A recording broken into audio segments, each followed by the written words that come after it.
24/2/2025 ಹುಬ್ಬಳ್ಳಿ ಹೆಸ್ಕಾಂಗೆ ಮುತ್ತಿಗೆ ಹಾಕಲು ಸಜ್ಜಾಗಿತ್ತು. ವಿದ್ಯುತ್ ಅಪೂರೈಕೆ ಕುರಿತು ಸರ್ಕಾರಕ್ಕೆ ಬಿಸಿ ತಟ್ಟಿಸುವ ನಿಟ್ಟಿನಲ್ಲಿ ಹುಬ್ಬಳ್ಳಿ ಹೆಸ್ಕಾಂ ಕಚೇರಿಗೆ ಮುತ್ತಿಗೆ ಹಾಕಿ ಪ್ರತಿಭಟನೆ ನಡೆಸುವುದಾಗಿ ಮಾಧ್ಯಮ ಮೂಲಕ ಸರ್ಕಾರಕ್ಕೆ ಎಚ್ಚರಿಕೆ ಗಂಟೆಯನ್ನ ನೀಡಿದರು. ಅಕ್ರಮ ಟಿಸಿಗಳು ಸಕ್ರಮಗೊಳಿಸಬೇಕು, ರೈತರಿಗೆ ರಾತ್ರಿ ಪೂರ್ತಿ ವಿದ್ಯುತ್ ಪೂರೈಕೆ ಮಾಡಬೇಕು, ಅದೇ ರೀತಿ ಸುಟ್ಟ ಟಿಸಿಗಳನ್ನ ತಕ್ಷಣವೇ ಬದಲಾವಣೆ ಮಾಡಿಕೊಡಬೇಕು. ಹೇಗೆ ಹಲವು ಬೇಡಿಕೆಗಳನ್ನು ಮುಂದಿಟ್ಟುಕೊಂಡು ಸೋಮವಾರ ಪ್ರತಿಭಟನೆ ಕೈಗೊಳ್ಳುವುದಾಗಿ ರೈತ ಸಂಘಟನೆ ರಾಜ್ಯಾಧ್ಯಕ್ಷ ತಿಳಿಸಿದ್ರು. ಈ ಸಂದರ್ಭದಲ್ಲಿ ರಾಜ್ಯಾಧ್ಯಕ್ಷ ಚುನ್ನಪ್ಪ ಪೂಜಾರಿ, ರಾಜ್ಯ ಕಾರ್ಯದರ್ಶಿ ರಾಜಕುಮಾರ ಜಂಬಗಿ, ಆನಂದ ಪಾಶಪುರೈ, ಕುಂತಿನಾಥ ಪತ್ತಗೇರಿ, ಅಭಿಷೇಕ ಪಾಚಾಪುರೈ, ಮಾರುತಿ ಸೇರಿದಂತೆ ಅನೇಕ ರೈತರು ಪಾಲ್ಗೊಂಡಿದ್ದರು.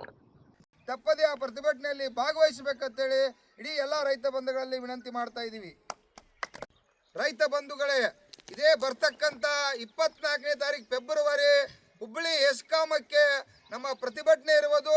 ಕಾರಣ ಏನಪ್ಪಾ ಅಂತಂದ್ರೆ, ಚಿಕ್ಕೋಡಿ, ಅತನಿ, ರಾಯಬಾಗ ಭಾಗದಲ್ಲಿ ಸುಮಾರು ಒಂದು 100 ಪೈಪ್ಲೈನ್ಗಳನ್ನು 10 ಕೋಟಿ 20 ಕೋಟಿ 10 ಕಿಲೋಮೀಟರ್ ಗಂಟಲೆ ಪೈಪ್ಲೈನ್ಗಳನ್ನು ಹೋದು ಇವತ್ತು ಬರಗಾಲ ಪ್ರವಾಹದಿಂದ ಇವತ್ತು ಅವರೆಲ್ಲ ಸಂಕಷ್ಟ ಆಗಿ 20ರಿಂದ 30-40 ಕೋಟಿ ರೂಪಾಯಿ ಆ ಪೈಪ್ಲೈನ್ಗಳು ಬಾಕಿ ಉಳಿದೈತಿ. ಆ ಕುಟುಂಬಗಳೆಲ್ಲ ಇವತ್ತು ಆತ್ಮಹತ್ಯೆ ಮಾಡ್ಕೋತಾವು. ಇವತ್ತೆಲ್ಲ ಸಂಕಷ್ಟದಾಗದಾರು, ಆಸ್ತಿ ಮಾರ್ಕೋತಾರು.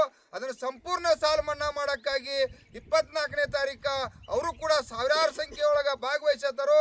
ಅವತ್ತ ಈ ವಿದ್ಯುತ್ ಮಂತ್ರಿ ಆಗಿರ್ತಕ್ಕಂಥ ಜಾರ್ಜ್ ಅವರು ಬಂದ ಆ ಸಾಲ ಮನ್ನಾ ಮಾಡುವವರಿಗೆ ಈ ಹೋರಾಟ ನಿರಂತರ ಇರ್ತೈತೆ ಸರ್ಕಾರಕ್ಕೆ ಎಚ್ಚರಿಕೆ ಕೊಡ್ತಾ ಇದ್ದೀವಿ.